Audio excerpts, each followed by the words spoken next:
नमस्कार दोस्तों, आप देख रहे हैं जीएस आचार्य के साथ हमारी टीम आपके लिए एक नए नए प्रोग्राम पे पहल कर रही है। आगामी पहल में अगर देखें तो हम लोग मैपिंग की एक जो सीरीज चला रहे हैं उसी के रेफरेंस में आज एक नए सिरे से फिर से एक बार बात करेंगे आप सभी के साथ। मैं हरिशंकर, ठीक है। और आप कमेंट सेक्शन में ज़रूर कुछ ना कुछ हम लोगों को सुझाव दिया करिए कि सर ये चीज़ ऐसे नहीं ऐसे है, हो सकता हो बिल्कुल ही कुछ अगर हमारी कमियां हो हमारे तरफ से तो उसमें ज़रूर कमेंट सेक्शन में भी ज़रूर कुछ ना कुछ आप लोग बताया करिए, ठीक है। तो इसी के साथ कैसा लग रहा है क्लास, इसमें कमेंट थोड़ा आप लोग भी किया करिए। और आइए हम लोग चलते हैं उसी रेफरेंस में। आज हम लोगों का जो पॉलिटिकल मैप है तो एक बार थोड़ा सा और ओवरव्यू डाल देते हैं पूरे के पूरे मानचित्र में। तो जैसा कि अभी पिछले दिनों से हम लोग आप पढ़ रहे हैं तो मानचित्र में देखते हैं कि मानचित्र केवल एक ही प्रकार का मानचित्र नहीं है, ठीक है। अगर मूल रूप से देखा जाए तो मानचित्र जो होता है बिल्कुल एक प्रकार से 6 होते हैं इनके टूल, है ना। अब जैसे उनमें मान लीजिए कि एक राजनीतिक मैप हो गया, एक इसके बाद क्या हो गया आपका भौतिक हो गया, इसके बाद क्या हो गया स्थलाकृति हो गया, इसके बाद क्या हो गया जलवायु हो गया, इसके बाद रोड मैप हो जाता है, इसके बाद इकोनॉमिक यानी आर्थिक संसाधन वाले। तो ऐसे करके 6 जो होते हैं रोड मैप हमारे पास मैपिंग के लिए होते हैं। ये 6 के 6 को पढ़ने के लिए हमें 6 दृष्टिकोण अपनाने पड़ते हैं, है ना। बेसिक और प्लस 6 दृष्टिकोण। अब जैसे राजनीति के लिए अब हम लोग जो बीच 2-3 दिनों से चर्चा कर रहे हैं वो बिल्कुल राजनीतिक के अप्रोच से चल रहा है ना। राजनीति जो पॉलिटिकल मैप के बारे में आपको पता होगा, पॉलिटिकल मैप वही राजनीति से संबंधित जो भी है, किन की बाउंड्री कहाँ शेयर करती है, राजधानी कहाँ है ना, किस शहर की क्या महत्व है ना। ऐसे सारे चीज़ें हम लोग देखते हैं कि इनकी, तो ये राजनीतिक है। अगर इसमें आर्थिक की बात करें तो आर्थिक में हमने बताया था कि किस क्षेत्र में कौन सी संसाधन की बहुल्यता है ना। अगर इसके बाद आगे देखें तो कहीं सोना पाया जाता है, कहीं खनिज है, कहीं पर्वत है, कहीं पठार है, इसके बाद कहीं क्या है आप आर्थिक संसाधन में कोयला देखते हैं, पेट्रोल। तो ये पूरी की पूरी जो ओवरव्यू है हम लोग आर्थिक में पढ़ते हैं। अगर स्थलाकृति में देखें तो भारत एक जो देख रहे हैं आप पीछे हमारे पास जो पूरा भारत का जो नक्शा है आप देख रहे होंगे, स्थलाकृति में कहीं मैदान है, कहीं पठार है, कहीं बंजर है, कहीं कंकड़ है। तो इस प्रकार से आप देख रहे होंगे। तो ये पूरी की पूरी स्थलाकृति में। अब रोड मैप की जब बात करते हैं तो आपने देखा होगा कि रोड मैप कैसे, जैसे रेलवे की ट्रैक कहाँ कहाँ से बन रही है, उसमें और सारी रोडें। तो आप इसको देखेंगे तो इस कई तरह से पढ़ा जाता है। तो हमारे मुख्यतः हम लोग कंसाइज करके कोशिश करते हैं आप सब लोगों को बताने के लिए कि कम से कम समय में जितना बेहतर हम लोग दे सकें। तो उसमें हम लोगों की अप्रोच यही होती है कि टू द पॉइंट पे हम लोग काम करते हैं ताकि आपकी ज़्यादा से ज़्यादा पहुंच एग्जामिनेशन हॉल तक क्वेश्चन पेपर से लड़ाई हो जाए, है ना। और लड़ाई में आप जीत के चले आएँ और एक तो आप सरकारी, अब आगे कुछ कहना ही नहीं, आगे तो अब सब जानते ही हैं आप लोग, ठीक है। तो आइए इसी रेफरेंस में अगर थोड़ा सा और हम बात करें तो अगर बात करते हैं तो देखते हैं अगर एक जनसंख्या के मामले में, राजनीति जनसंख्या मामले में देखेंगे तो जो शहर है हमारा मुंबई जो शहर है जनसंख्या के मामले में पूरा भारत का सबसे बड़ा है, ठीक है। तो अगर सबसे बड़ा है तो सबसे छोटा के बारे में अगर बात करेंगे तो आपको पता होगा कि सबसे छोटा जो है वास्को डी गामा है। तो वैसे ही अगर बात करें तो एक नया इंपॉर्टेंट क्वेश्चन बना है, जब से 370 हटा है, 35 हटा है जम्मू कश्मीर से, तो जो लद्दाख का एरिया हम लोगों का एक बना है। तो आप अगर सवाल पूछ दिया जाता है कि भारत का सबसे बड़ा जिला के रूप में अगर पूछा है तो ध्यान दीजिए, पहले था कच्छ वाला, गुजरात का मोदी जी का क्षेत्र था, लेकिन अब गुजरात के मोदी जी के हाथ से निकल चुका है, ठीक है। कहाँ है, अब हो गया लद्दाख वाले, ठीक है। हालांकि ये अलग बात है कि हमारे पास जो हमारे राजनीतिक में है, तो राजनीतिक रूप से अगर हम देखें तो हमारे पास लद्दाख का हिस्सा ये पूरा का पूरा बड़ा है। लेकिन अगर हम इनकी बात करें तो लेकिन हमारे पास अभी इतने मात्र है, हमारे पास जो उपलब्धता है अभी इतना ही है, लगभग इतना ही है। ये क्या है, इधर क्या है, इसके बारे में आप अच्छे से जानते हैं, इसी को बोलते हैं POK, पाक ऑक्युपाइड कश्मीर। इसमें जो है कश्मीर जो है जम्मू कश्मीर वाला जो सिचुएशन है आप देख रहे होंगे, तो इसी को पाकिस्तान ऑक्युपाइड कश्मीर कहते हैं, जो पाकिस्तान धोखे से कब्जा जमाया हुआ है। आगे हम देखेंगे, इनका हिसाब किताब पूरा करना है, प्रधानमंत्री जी इसमें लगे हुए हैं, अमित शाह जी भी हैं साथ साथ, ठीक है। अब आगे इधर देखें तो ये जो एरिया है 1962 की कुछ कहानी चली थी, है ना, भारत चीन के बीच में। तो 1962 में इसको अक्साई चीन कहते हैं, ठीक है। ये धोखे से चाइना ने कब्जा कर लिया और हम सभी भारतीयों को मिलजुल के एक बार ऐसी राफेल जैसी ताकत लगानी है कि पूरा हिंदुस्तान का एक एक लोग मिलकर एक साइड पाकिस्तान ऑक्युपाइड को लेना है और दूसरे साइड अक्साई चीन को लेना है और दोनों को मिलाकर एक बार बढ़िया से बोलना है भारत माता की जय। आइए चलते हैं, फिर पढ़ते हैं हम लोग आगे कि राजनीतिक मैप कैसे आगे हम लोग देखेंगे। तो आइए देखते हैं। तो अगर हम बात करते हैं, एक बड़े ज़िले की बात कर रहे थे, तो हमारा बताने का रेफरेंस ये था कि आपको ये देखना होगा कि सबसे बड़ा ज़िला कौन सा है, सबसे छोटा ज़िला कौन सा है, जनसंख्या दृष्टिकोण से सबसे छोटा और बड़ा क्या है ना। अगर सबसे छोटा क्षेत्रफल की दृष्टि से देखेंगे तो आपको पौंडीचेरी में दिखने को मिल जाता है जो माहे है ना, ऐसे है ना। इसके बाद अगर सबसे बड़ा भारत की जो क्षेत्रफल की दृष्टि से अगर हम बात करें तो आपको दिख जाएगा कि राजस्थान क्षेत्रफल की दृष्टि से है ना। तो इस प्रकार से आपको, ये तो राज्य में हुआ, इसी प्रकार से नगर में भी जा सकते हैं, है ना। अगर स्टेट टू स्टेट का कोई एग्जाम पूछता है तो आप जा सकते हैं। वैसे फिर देखते हैं तो एशिया के बारे में अगर पूछते हैं तो एशिया में अगर पूछ देता सबसे छोटा बड़ा गांव, तो आपको पता होगा गहमर, है ना। गहमर जो है अपने गाजीपुर ज़िले में ही पड़ता है। तो गाजीपुर ज़िले में गहमर एक ऐसा गाँव है जहाँ हर घर में क्या है, सेना के जो जवान हैं हर घर से निकले हुए हैं वहाँ पे, इसलिए उनको एक स्पेशल कैरेक्टर की छूट हुआ। उसकी कहानी भी मैं कभी बाद में आप लोगों से शेयर करूँगा कि वो पूरी की पूरी राणा सांगा की टीम से है, गहमर वाली जो टीम है। तो आगे हम लोग वीडियो को बढ़ाते ना हुए हम लोग अपने मुद्दे पर बात करते हैं। तो आज हम लोग कुछ नए सिरे से इसको देखेंगे कि क्या है ये राजनीतिक मैप के बारे में अगर देखेंगे हम नए सिरे से। तो अब इस पे हम बात करते हैं तो आपको चूंकि मैप में दिखेगा नहीं, आपको एटलस लेना पड़ेगा। हम यहाँ सांकेतिक रूप से आपको बताना चाहेंगे कि कहाँ क्या है। तो अगर यहाँ बात करें तो आपको दिख जाएगा यहाँ पे ये इंटरनेशनल बाउंड्री के बारे में कल हमने चर्चा की थी, स्टेट के बारे में चर्चा की थी, ठीक है। और इसके बाद सारी चीज़ें हमने बता दी थी। तो आप देख लेंगे पॉलिटिकल मैप ऑफ इंडिया में पूरी की पूरी राजनीतिक एक्टिविटी होती है ना। किसी राज्य को देखते हैं छोटा बना देना, बड़ा बना देना, है ना, एक सब राजनीति के हस्तक्षेप में ही होता है। तो इसमें अगर हम देखते हैं तो कुछ एक सवाल और देखिएगा, इसमें पूछता है रेलवे से संबंधित पूछता है प्रश्न। रेलवे से क्या पूछता है, इससे संबंधित मंडल से संबंधित भी प्रश्न इसमें आ जाता है ना, किस मंडल में है। तो आप देख लेंगे कि क्वेश्चन में देखेंगे कि कितने टोटल मंडल हैं, आपको देखना पड़ेगा रेलवे में कुल कितने मंडल हैं, ठीक है। उस मंडल के हिसाब से, है ना, ये भी देख लीजिएगा, एक क्वेश्चन ये भी पूछा जाता है ना। इसके बाद अगर बात करें तो नदी से संबंधित प्रश्न पूछता है। नदी, कौन सी नदी कहाँ से निकलती है, कहाँ जाती है ना, उसके दाएं बाएं कौन कौन से शहर हैं, इससे संबंधित प्रश्न पूछता है। अब जैसे हम इसी रेफरेंस में अगर हम बात करें नदी को लेकर, तो आप देख रहे होंगे, चूँकि ये मैप थोड़ा सा वो वाला नहीं है, पीएनजी में अगर किए होते, देखिए ये सारी नदियाँ हैं जो ये ब्लू कलर में हैं, ये ऐसे ये की पूरी ये नदियाँ हैं। यहाँ से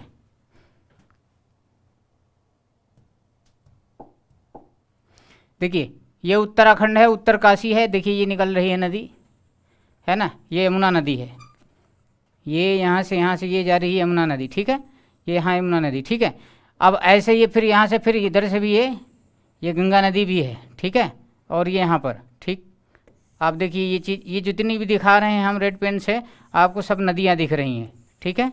ये तो ये नदियों से संबंधित जो प्रश्न हमें बताने का जो मूल कारण है कि आपको ये देखना है कि अगर ये यमुना नदी है, अगर ये यमुना नदी है तो इसकी मूल कहाँ से है। मूल का मतलब जो मूल उत्पत्ति है, यमुना नदी कहाँ से ओरिजिनेट होती है, ठीक है, किस राज्य में पड़ती है ये देखना पड़ेगा, किस शहर में है, ठीक है, ये देखना पड़ेगा, किस गुजरने का उनका रास्ता क्या है, जो नदी जिधर से बहती है उनके मार्ग का क्या है ना, उसमें कौन से शहर हैं, ठीक है। उसमें शहर के बारे में हम बात करेंगे कि कौन सा शहर पड़ता है। और शहर में भी अगर बात करेंगे तो दाएं और बाएं की बात आती है। जो आयोग है पूछ देता है कि दाएं में कौन सी शहर है, जैसे यमुना नदी जा रही है ना। अब दिल्ली की ही बात कर लें तो दिल्ली में यमुना नदी आ रही है, तो दिल्ली में यमुना नदी तो कहीं ना कहीं किनारा होगा, ठीक है। तो अगर ऐसे साइड में चलें तो अगर इस साइड हो जाए तो ये हो गया दाहिना और इस साइड हो गया तो बाएं। तो बहुत सारी आप नदियाँ देखे होंगे, या फिर जैसे रोड से चलते हैं दाएं बाएं, उसी प्रकार नदियों के भी रेफरेंस में सवाल पूछ दिया जाता है कभी कभी। पहले ज़्यादा पूछता था, अब थोड़ा सा कम हो गया, क्योंकि एजुकेशन इंडिया का लेवल थोड़ा बढ़ गया, तो सबको समझ में आ गया कि डिफ़िकल्टी थी वो सब लोग जान गए, इसलिए सरल हो गया। तो अब ये सवाल कम बनाया जा रहा है, लेकिन हमें समझना है कि क्या चीज़ें हैं कैसे नहीं है। तो आइए देखते हैं। तो इससे संबंधित हमने बताया है ना। अब ये बताना है कि यमुना नदी ये इधर से उत्तरकाशी से निकलते हुए दिल्ली होते हुए मथुरा होते हुए आगरा होते हुए कहाँ पहुँचती है, ये पूरा का पूरा इलाहाबाद में। इलाहाबाद में क्या होती है, इधर फिर इधर ये गंगा नदी आती है, गंगा नदी इधर इलाहाबाद में मिल जाता है संगम, इसलिए इनको त्रिवेणी नाम दिया गया। त्रिवेणी के बाद फिर आगे चलते हैं इधर होते हुए, फिर ये गंगा सागर में निकल जाती हैं। तो नदियों का जो क्लास होगा हम लोग स्पेशल बनाएंगे, जो नदी है पूरी की पूरी। अभी आप देख रहे हैं एक प्रकार से आपको गाइडलाइन बताया जा रहा है कि मैपिंग में देखते कैसे हैं। तो अगर चूंकि अब यहाँ से बात करें तो दो चीज़ हो जाती है। अगर ये ऊपर तो भारत जो है दो भागों में है, ठीक है, एक इधर है और एक इधर है। ये कौन सा है, उत्तर है, और ये कौन सा है, दक्षिण है। एक प्रश्न और पूछता है कि भारत कौन से गोलार्ध में स्थित है, तो आपको स्पष्ट कर देना होगा कि आप देखिए गोलार्ध की जब बात करेगा तो आप ये देखिए, ये पूरी की पूरी पृथ्वी है, ये हमारा पूरा क्या है, ये पूरा हमारा कर्क रेखा है जिसे कैंसर लाइन बोलते हैं, ये और इसके बाद ये, ठीक है, ये चीज़, और इसके बाद ये देखिए, ठीक है। तो ये हो गया आपका 0 डिग्री, ठीक है। इसके बाद ये हो गया 30, ये हो गया 60, ठीक है, और ये हो गया 90 डिग्री, ठीक है। ये इंक्लिनेशन है, ठीक है। तो अब आप इसमें महसूस करेंगे कि ये जो हमारा जो भारत है पूरा यहाँ पे आता है, यानी कि आपको पोल पता चल गया कि ये हो गया नॉर्थ पोल और ये हो गया साउथ पोल। ये नॉर्थ पोल और जब साउथ पोल हो गया तो आपको पता चलेगा कि ये जो भारत की अवस्थिति है हमारा यहाँ पर है, मतलब कि भारत उत्तरी गोलार्ध में है। चूंकि दो भाग, ये ऊपर हो गया और ये नीचे हो गया, तो भारत पूर्णतः उत्तरी गोलार्ध में है, उत्तरी और पूर्वी। तो आपके सवाल में पूछ देता है कि भारत स्थित है उत्तर पूर्वी गोलार्ध, दक्षिण पश्चिम गोलार्ध, ठीक है, उत्तर केवल पूर्वी ही है, केवल दक्षिणी। तो आपके इस सवाल को हल करने के लिए हमें ध्यान से देखना होगा कि भारत की जो अवस्थिति है, कर्क रेखा से ऊपर जो भाग है वो नॉर्थ है और इधर ये साउथ है। तो नॉर्थ वाले पोर्शन में भी अगर हम देखेंगे तो इस वाले पोर्शन में है, मतलब कि नॉर्थ, और ये इधर ईस्ट है और इधर क्या है, वेस्ट है। तो ये ईस्ट नॉर्थ ईस्ट के बीच में देखो, यहाँ अगर यहाँ बीच में होता तो ये हो गया हमारा क्या, उत्तर पूर्वी गोलार्ध में स्थित है। सवाल ये बन गया। ये केवल भारत के रेफरेंस में, भारतीय उपमहाद्वीप के रेफरेंस में ही है। अगर और दूसरे देश हो गए, अगर ऑस्ट्रेलिया की बात करें तो ऑस्ट्रेलिया ठीक यहाँ पर है, ऑस्ट्रेलिया ठीक यहाँ पर है, ठीक है। हम लोग आगे जियोग्राफी में पढ़ेंगे। तो ऑस्ट्रेलिया जब ठीक यहाँ पर है तो हम इसको कह सकते हैं कि भारत बिल्कुल ऑस्ट्रेलिया महाद्वीप जो है क्या है, दक्षिण और पूर्वी गोलार्ध में स्थित है, ठीक है। ऐसे जितने भी, अब रुकिए आपको क्लियर कर देते हैं बाद में, अभी वो मैप भी हमारे पास हैं उनको भी क्लियर कर देते हैं। तो अभी फिलहाल हम लोग इस पे करते हैं। तो ये चीज़ हमने बताया, सवाल आ गया बीच में तो हम बता देते हैं, ठीक है। अब आगे देखते हैं। तो अब इसकी उच्चावच के बारे में अगर ये बात यहाँ से करें तो आपको पता होगा कि इधर से हमारी कर्क रेखा पूरी की पूरी गुजरती है ना। कर्क रेखा एक दिन बताया गया था आपको कितने राज्यों से गुजरती है ना, किन किन जिलों से होकर गुजरती है। इन सब चीज़ों का हमें विशेष अवस्थिति का ध्यान रख लेना होगा।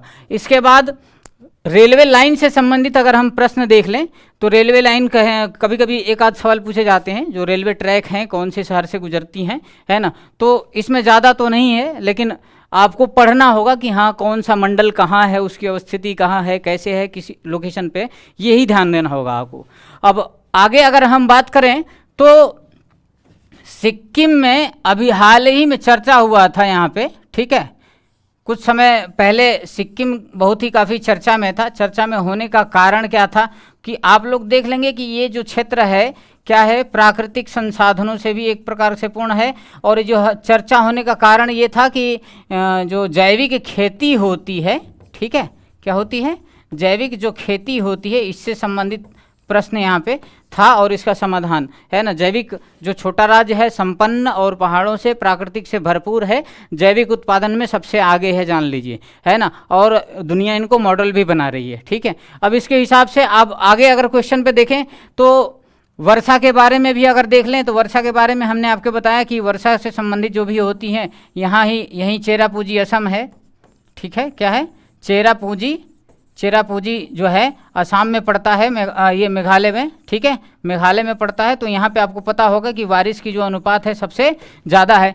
तो क्यों है, तो आपको पता होगा बारिश में जब हम लोग पढ़ेंगे कि बारिश होती कैसे है, तो कल हमने समझाया था छोटा सा मैप में कि ये चीज़ जब ऐसे चलती हैं हमारी मानसून रेखाएँ, ठीक है, जब मानसून रेखाएँ ऐसे चलती हैं तो ये ऐसे करके ये मानसून रेखाएँ इधर भी आती हैं, ठीक है, ये इधर ऐसे, ये ऐसे, और एक रेखा इधर से ये अरावली से पर्वत होते हुए टकराते हुए, और इसके बाद ये अब हाल ही में अब हम लोगों का लौटता हुआ मानसून चल रहा है। जो सर्दियों का मौसम चलता है क्या है, लौटता हुआ मानसून, ठीक है। इसमें आपको पता होगा कि जब ये मानसून ये चला था यहाँ से, ये जून में चलता है, यहाँ से जून से स्टार्ट होता है, तो जून से चलता है, इसके बाद आता है जुलाई और अगस्त में पूरा का पूरा हमारे यहाँ मानसून की स्थिति बहुत ही बेहतर होती है। इसलिए भारत को भी कहा जाता है कि पूरी की पूरी जो भारतीय उपमहाद्वीप है मानसून आधारित खेती होती है यहाँ। अगर मानसून अच्छा हुआ तो बेहतर खेती हो जाती है, अगर मानसून अच्छा नहीं हुआ तो खेती की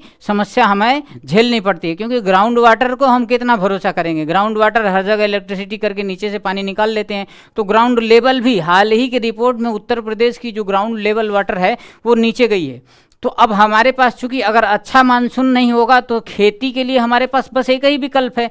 विकल्प में एक क्या है कि ग्राउंड रिसोर्सेज है ना, नदियों के जल। तो आप देख रहे होंगे कि राज्य सरकार, बहुत सारे राज्य सरकार जो हैं अपने अपने जो नदी हैं उनके माध्यम से नहर बनाए हैं, नहर में काफ़ी अपनी सिंचाई परियोजना को विकसित किए हैं हर क्षेत्र में, है ना। अगर उधर पंजाब में देखें तो ज़्यादा मात्रा में है, उत्तर प्रदेश में देखें तो गंगा नहर है, सरयू नहर है, ऐसे बहुत सारी नहर। तो ये कब तक चलेंगी।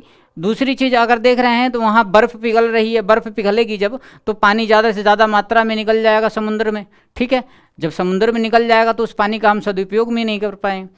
तो कोशिश ये भी की जाती है सरकार, आजकल तो सरकार ये भी कर रही है कि डैम बना दिए जाए। डैम बनाने के दो कारण हो जाते हैं। अगर डैम हम बना देते हैं तो क्या होता है कि वाटर रिस्टोरेज हो जाती है। अगर उस इलाके में वाटर रिस्टोरेज हो जाती है तो ग्राउंड वाटर भी रिचार्ज होता है उससे। जब उससे ग्राउंड वाटर भी रिचार्ज होगा तभी तो नीचे पानी आएगा। उसी को तो पानी को तो हम हैंडपंप से, टूल से और मोटर से निकाल के पानी पीते भी हैं, खेतों की भी सिंचाई करते हैं, पशुओं को भी देते हैं। तो ये सारी चीज़ आपको देखना होगा। अगर आप एक अप्रोच से पढ़ेंगे तो पढ़ लेंगे, एग्जाम भी क्वालिफाई करेंगे, लेकिन एक अच्छी समझ विकसित करने के लिए क्या करना पड़ेगा, आपको पूरी की पूरी तरह ध्यान से देखना पड़ेगा। हर चीज को मैप पे अप्लाई कर लीजिए, है ना। कहते हैं ना जैसे कोई भी सवाल कहीं का भी हो, फॉर्मूला मैथमेटिक्स का लगा दो, है ना कहीं सेट तो हो ही जाएंगे। तो उसी तरह से हमें जियोग्राफी को पढ़ने के लिए क्या है, ठीक है, पूरी की पूरी मैप पे ध्यान आधारित हुआ। तो अब आप देखिए ये आजकल अब हम लोगों की जो ठंडी वाला मौसम चल रही है इसको लौटता हुआ मानसून बोलते हैं।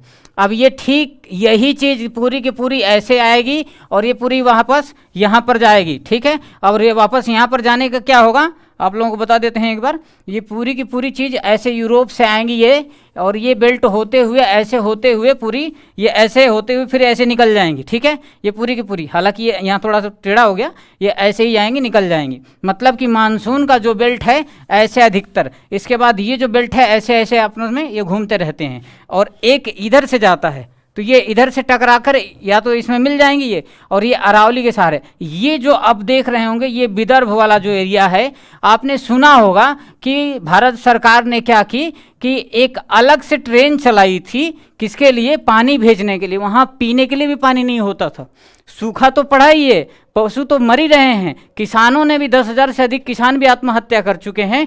क्यों, कारण यही है जो हमारी जो ग्रिड लाइन है मानसून की, ये पूरा ऐसे जा रही है। कब, ये यहाँ ये कब हुई, यहाँ से स्टार्ट हुई जून से, ये पूरी की पूरी ऐसे गई, ठीक है। और एक मानसून ग्रिड हमारी एक ऐसे आई, ठीक है। अब यही चीज़ ठीक उल्टा हो रहा है। कैसे, ये जाड़ों के समय में पूरा हमारा ये मानसून ऐसे सत्र चलता है और ये ऐसे निकल जाता है। आपने सुना होगा एक और चीज़, यहाँ जो लोकेशन होता है ना, आम्रवर्षा के बारे में आपने सुना होगा। क्या सुना होगा, आम्रवर्षा।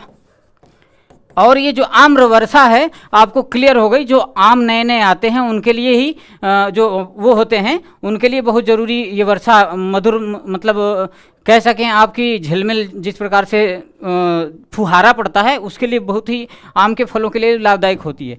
तो आप देख रहे होंगे कि ये पूरी की पूरी कैसे एक चैन बनती है। जब हम जियोग्राफी में हम अलग से पढ़ेंगे तो हमें पता चलेगा कि एक एक पॉइंट कैसे हैं, है ना। अभी हम लोग आप लोगों के लिए छोटे छोटे वीडियो इसलिए बनाते हैं ताकि आप छोटी छोटी चीज़ों को देखकर सीखना, लर्निंग फेज में अगर हम चल रहे हैं तो हम ये बता रहे हैं। अगर पूरी की पूरी क्लास में लेनी होती तो हमें एक लंबे से चलना पड़ता है, इसलिए हम लोग कोशिश करते हैं कि छोटी छोटी चीज़ों को आपको बताते हुए हम लोग आगे बढ़ें।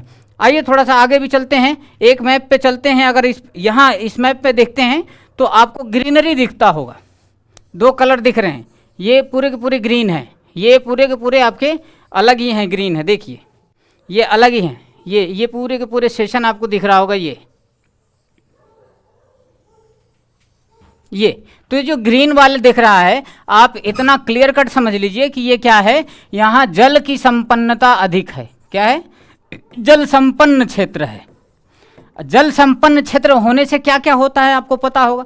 जल संपन्न क्षेत्र से क्या होगा, थोड़ा सा एक बार गिन लेते हैं। खेती अच्छी होगी, वन होंगे, वन उपवन, ठीक है, फूल पौधे जो भी होंगे खेती से आधारित, ठीक है। जल की शुद्धता होगी, जो जल हम लोग पीते हैं वहाँ शुद्धता की ज़्यादा होती होगी, क्योंकि वर्षा के जल के माध्यम से अगर बात करें तो वर्षा का जो जल होता है उसको शुद्ध माना जाता है।